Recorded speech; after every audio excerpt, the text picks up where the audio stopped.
Welcome to Live Happy, Eat Dirty, a podcast full of quick and dirty health and diet ideas for real people, hosted by me, Kate Harrison. Keep listening for the latest weird and wonderful ideas and interviews from the worlds of psychology, nutrition and more. If you loathe detoxes and clean eating, but love evidence-based tips and eating well, you're in the right place.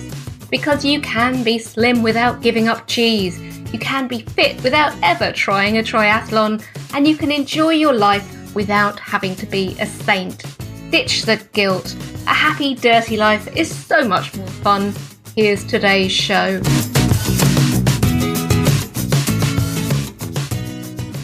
Hello, and on today's podcast, we are talking about one of the most common problems to affect the gut and what we can do about it to make it less irritating.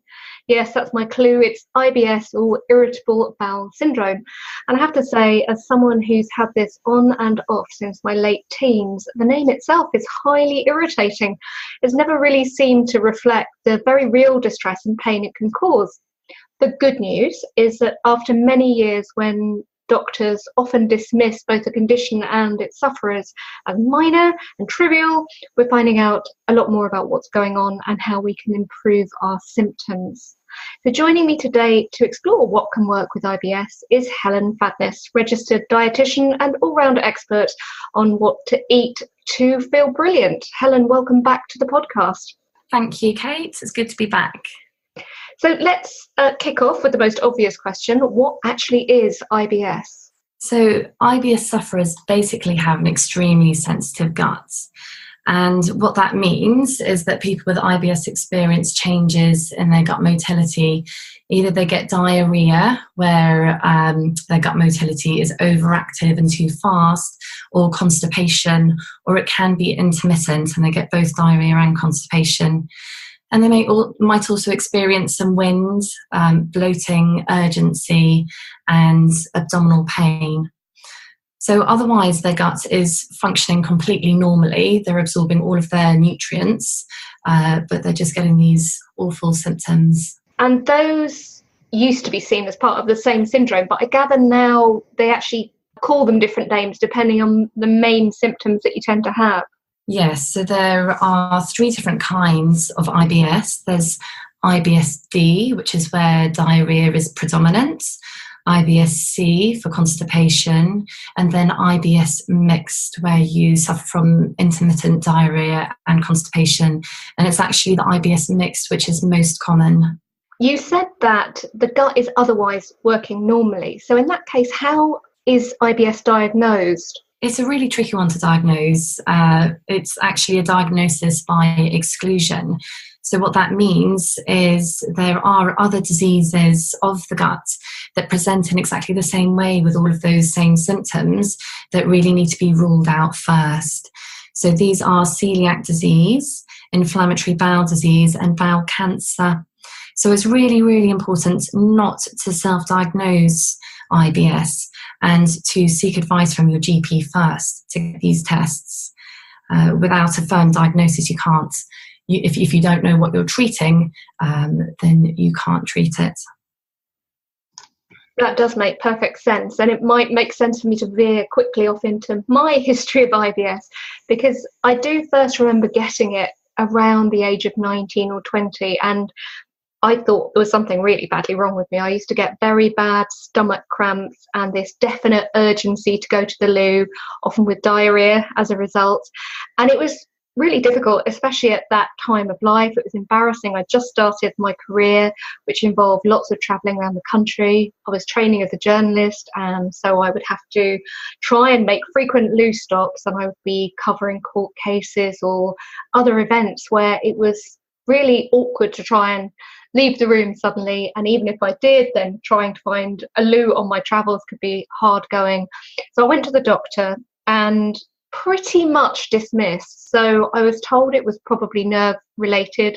I don't really remember the questions at the time, but I do remember the 2 options I was given. I was given these peppermint oil capsules to take, which are exactly what they sound of. So they made my poo smell a bit minty, and they also made my bottom burn. So if you think of when you have a cold and often there's minty or menthol things used to try and clear the nose, and you might get a bit of soreness. Well, just imagine that in other delicate parts. And I was also helped a bit by Imodium, so that was suggested for occasional use, but that was really expensive, especially back then. This is best part of 30 years ago now. And I also didn't like the idea of Imodium just basically drying out the gut a bit, and then it's fine if you have occasional tummy upset and need to travel, but to use all the time, I was uncomfortable with that idea. So, Helen, what was the mint all about? And have we moved on since then of basically being given capsules and told to go away and get on with it? So, I mean, the GP was right about the mint. Mint is a natural antispasmodic. So it helps the muscles in the gut to relax after a large meal. And I recommend all of my IBS clients to take mint, but in the form of mint tea. And that can be really lovely and therapeutic to help the muscles in your gut to relax after a large meal. And that can stop the pain that you often get as an IBS sufferer. Peppermint water actually is prescribable now for IBS, and it does help some people. And your doctor was right that there is this mind-gut axis that we understand more fully now, and hopefully people are or the medical profession are more sympathetic about and address more fully. So yoga has been found to be as effective as dietary treatments of IBS in one study. And so, but there is this extra layer of intervention that we have now, which is through dietitians and through dietary intervention. So there was a big breakthrough in 2005 when Monash University in Sydney, Australia, published their research into the low-FODMAP diet for IBS. So fermentable carbohydrates, as they're otherwise known, FODMAPs, when eliminated by IBS sufferers, often ease or completely eliminate their symptoms. And this FODMAP diet is now the first-line dietary treatment in IBS sufferers. So if you do go to your GP, he's ruled out any other underlying disease and diagnoses you with IBS, he will be be very happy to refer you on to a dietitian to try this low FODMAP diet. It's very effective. I've had clients break down in tears in clinic from relief after absolutely years of suffering and finally gaining control through the low FODMAP diet. So the tricky part is in the longer term and how to reintroduce foods back in to prevent such a limited diet. And that is really where you need additional support from a registered dietitian rather than trying to embark on something like the low FODMAP diet on your own. So let's talk about this low FODMAP diet in terms of why it might help and what it actually involves. Obviously taking it on board that we shouldn't really be doing it ourselves because of the complications you mentioned. Do we have any sense of why these actual fermentable carbohydrates might be causing the trouble for people with IBS? Fermentable carbohydrates survive intact all the way through your gut, through to the large intestine. And when they get to the large intestine, bacteria, the billions of bacteria that you have down there, feed off the fermentable carbohydrates and produce gas. And there's also an osmotic effect of water coming in to join the fermentable carbohydrates, which leads to this bloating. And you can see that in scans of IBS sufferers, that there's lots of water in and around the gut. And so that is why if you cut out these FODMAPs, you don't get those symptoms. And for different people, different FODMAPs are more important and they're more sensitive to them. So there are the different ones. There's oligosaccharides, disaccharides, monosaccharides and polyols. Not everyone's going to be sensitive to each one of those. And so in a very structured way, it's important to eliminate all of them and reintroduce them one by one in certain amounts to see what your personal tolerance is. And the kind of foods that those are actually in recognisable terms, because obviously these are more the scientific words for them, are a whole range of different things. But what typically are people cutting out then, at least at first, to see which they're reacting to when they're reintroduced? So it involves cutting out wheat, that's a biggie. And then there's pulses and legumes, beans and lentils, all sorts of different fruits and vegetables. But it's important to remember that however many high FODMAP foods there are in each category, there are a huge amount of alternatives. So it is possible to still have a balanced diet whilst following the low FODMAP diet. And you're cutting these out. How long typically are people then doing without them before they start to introduce the foods back into their diet? It's recommended to follow the low FODMAP diet for 4 to 8 weeks for as strictly as possible. And then each of the category of FODMAP foods is reintroduced back in one by one in specific quantities. So at half the usual amounts that you might eat it in, so say 1 slice of bread, and then the usual amount, 2 slices of bread. And if the most you would ever eat would be 3 slices, then try 3 slices, and to document if you have any symptoms of that. And then to go back to completely no FODMAPs, and then trial the next category of FODMAP. And so it does take another 4 to 8 weeks after that 4 to 8 weeks of having eliminated them to reintroduce them back in and trial each one before you know at the end of it what you can tolerate in the longer term. As you've said, this can be incredibly effective, and it's amazing to hear of some of your clients being in tears of happiness really at how it works. How have they then managed the transition back into eating a more normal diet that's got more diversity in it? Because we do know from our work together on the Dirty Diet that a diverse diet that includes quite a lot of these healthy carbohydrates can be really important to physical health and mental health. Yes.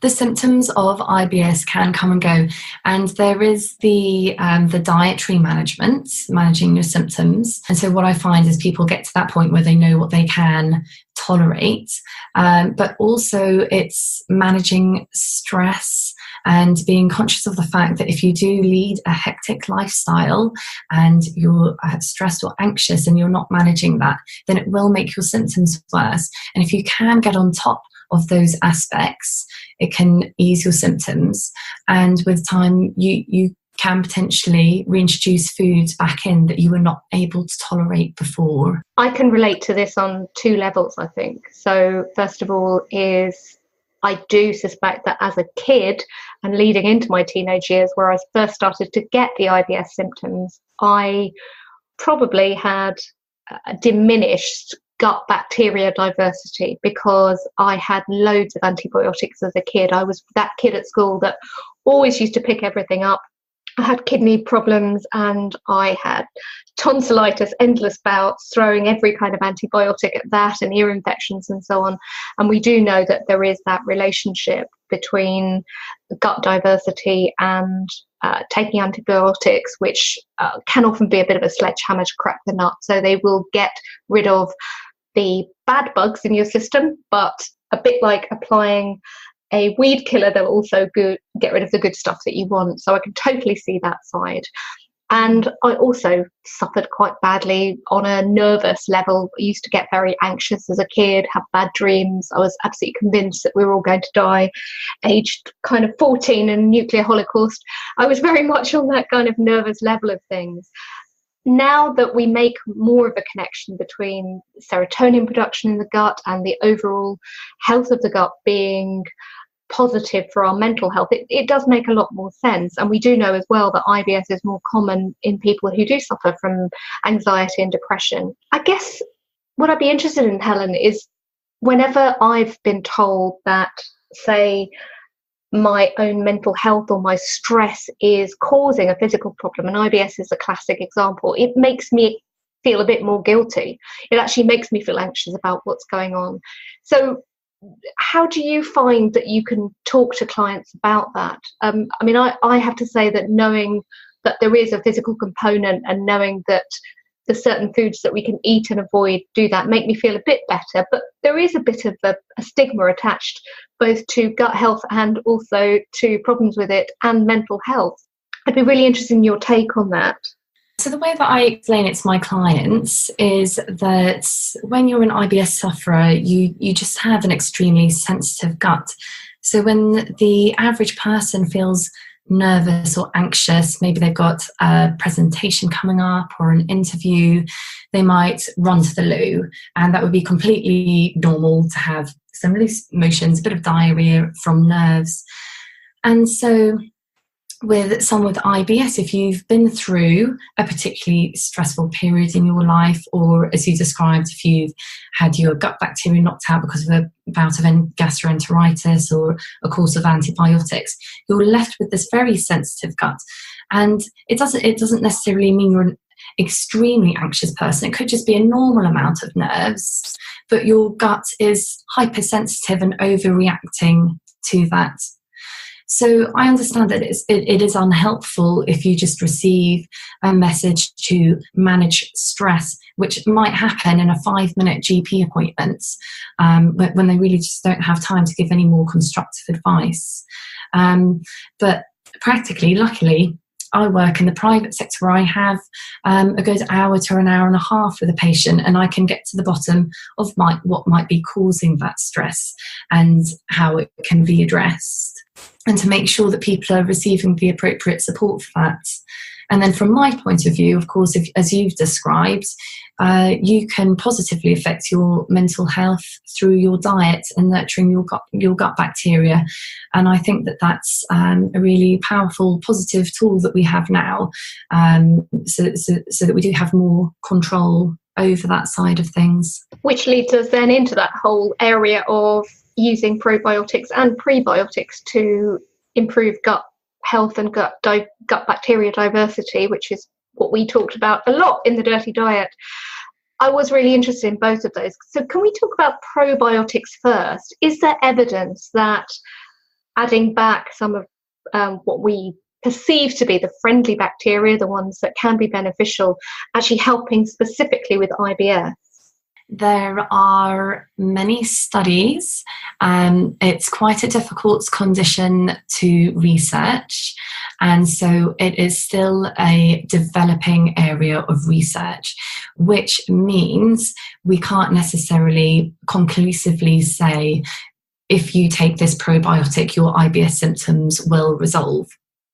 It varies from person to person, and the current advice is definitely try a probiotic and try it for at least 4 weeks to give it a chance.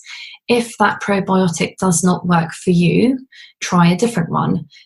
So there might be a different strain in there that does work. There are so many different strains of bacteria, and there's only a small percentage of them that we understand, that we're researching. So we're really just sort of scraping the surface of what's going on down there. And so that's the best that we can do. But polybiotics are the best ones to go for. And they're called polybiotics because there's several different strains rather than just one particular type of bacteria within one particular probiotic. So one example of that would be VSL number 3 or Vivomax, and that one is certainly worth a try. It's got very high numbers of bacteria in there as well as lots of different strains, so it's more likely to confer a positive benefit. And you need to think of your specific symptoms and what you're trying to treat. So if you've got diarrhea, it could be best to use a polybiotic, such as the ones that I just mentioned. If you're constipated, it would make more sense to use a probiotic that has been shown to benefit people with constipation, such as that found in Activia, and also to take linseeds along with that. Yeah, we always hear a lot of those advertised around gut motility, and this is what they're really talking about, isn't it? Relieving constipation and getting things moving, which as a person who's IBS always made itself known through diarrhea rather than the other side of things. It was never particularly appealing to me, but I know that other side of the condition can really be helped that way. My own personal experience, so when we started working on the book together, and particularly when I was testing the recipes for the Dirty Diet book, and previously some other recipes as well, it meant that I was cooking perhaps 3 or 4 different recipes a day involving really high quantities of the prebiotic foods that I was recommending people consume more of in the book. And these are foods which we know the gut bacteria really, really like. They like to enjoy the roughage and the fibre that's left over that our own bodies can't digest. And it gets to be quite a party in there for them. Generally, it's quite a good thing.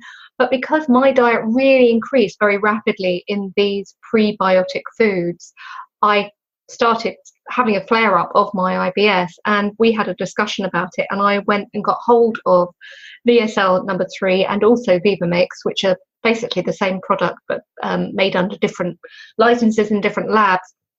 And I have to say that they really have made a difference to me. So they have to be kept refrigerated, not absolutely all the time, but certainly most of the time up until use. They have quite a strict use by date, and they are certainly more expensive than the ones that you get hold of just in your local chemist or in Superdrug or Holland and Barrett. I guess that is partly because of the way that they're made, and also the storage issues. I have to say that having had a positive experience with them, they've definitely been worth the investment for me. And I think of them as they're a bit less than a really posh coffee a day.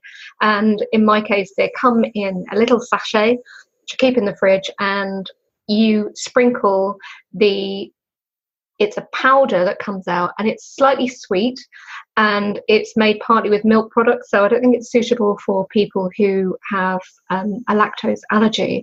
But you can sprinkle it on top of any food that is not heated up, because we know that heat will kill some of the better strains of the bacteria. So I started off putting it into water, and it was really disgusting because it kind of floats on the top. It's so finely milled and it's slightly sugary that it just was really not very nice. And soon I just got into the habit of mixing it into yogurt or fruit, and I use a bit of Greek yogurt or just some fruit like raspberries or strawberries, mix it all together. It adds that very slight sweetness, which is quite nice, and I have to say that it really sorts out the sensitivity in my gut. What is quite interesting about it, I get quite a rapid relief from symptoms, and if I have been overdoing it, say with some of the foods that I really enjoy but I think I'm a bit sensitive to, so like wheat, I really enjoy bread, but if I overdo it, I find it's not great. Bread and cakes, when I use this stuff, it's really excellent. It definitely improves things at that point. But I did have some tests when I was actually researching the book, so I decided to test my gut bacteria before I started really improving my diet and afterwards.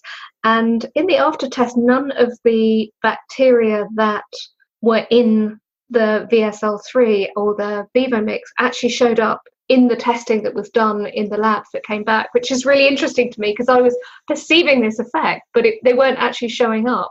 What can happen is that these probiotics can just be transient within your gut, and therefore have to be taken on a daily basis. So a little bit like using a conditioner in your hair, having to keep on taking them to get the benefits. So what can happen is they can help you through a transition between a not so healthy diet to a healthier diet, or a particularly stressful period. But in the longer term, it could be that you need to find different ways of managing the IBS symptoms if you can't keep on affording to take, like you say, they are quite expensive, these biotics or probiotics. So that could be the reason why they didn't show up in the tests. What I've tended to do actually is wait until it stabilizes, and then because they're refrigerated anyway, and because the volume of the bacteria is so very high, I have taken them fairly exclusively over a 4-week period, sometimes a little bit less, and then just scale back a little bit. So I might have one every other day, or I might use half the packet. And I have found that generally that has worked. And when I have stopped using them for a while, I have found that the symptoms, if I do then get stressed and or add back in maybe a bit too much bread or some of the other things I think I'm sensitive to, the symptoms have come back, and then I've been able to bring them back under control. So for me, they've been a real help. There is one other thing that comes up sometimes alongside IBS, and that's something that I hadn't heard about originally when I was diagnosed with IBS, but it's become something that's talked about quite a lot more, and that's SIBO. So just briefly, what is SIBO and why is it different from IBS? SIBO is small intestinal bacterial overgrowth. This is something that might come about because a patient might have diverticulitis or diabetes or a small bowel obstruction, and the bacteria that usually belong in the large intestine have travelled backwards and ended up in the small intestine and started populating the small intestine and causing these problems and similar symptoms to IBS. So SIBO might be causing symptoms in some people with IBS, but not all. And I think it's just natural when you have IBS, because it's a slightly, it's this diagnosis by exclusion. There's no one medicine that you can take to get away with it. If you then read out about SIBO, to think, well, that might be me, and maybe then I could take antibiotics to get rid of that bacterial overgrowth and everything would be better. But actually, it's not quite as common as people, I guess, would hope or might think that it is. That is something that comes up. So when you do read online, you read people's accounts of it, quite often they will suggest going down that route. And that's why I wanted to mention it, because I think, yes, we are really, when we're going through something like this, which can be intermittent and can seem to get better and then get worse again, we do wish there were a quick fix solution. But sadly, as you said, for most of it, it's not quite like that. But on the good front, there is so much more now that we can do. So let's just summarize our chat. Overall, if somebody thinks they have what look like IBS symptoms, what is your advice? The most important thing is to get a proper diagnosis. So trust your GP, see your GP, describe the symptoms, and see if they can rule out any other underlying disease and give you a proper diagnosis of IBS, and then ask for onward referral to a dietitian, so that you're able to get proper dietary therapy for that. So either through the NHS or finding yourself a freelance dietitian, if you look online, so the UK at freelancedietitians.org. And a dietitian rather than a nutritionist, which is one of the things we talk about quite often, because a nutritionist may be recommending things which are not evidence-based.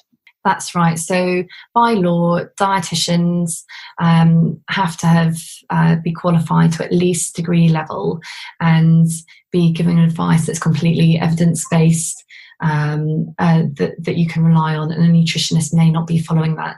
Dietitians are also more likely to have been properly trained within the area of FODMAPs.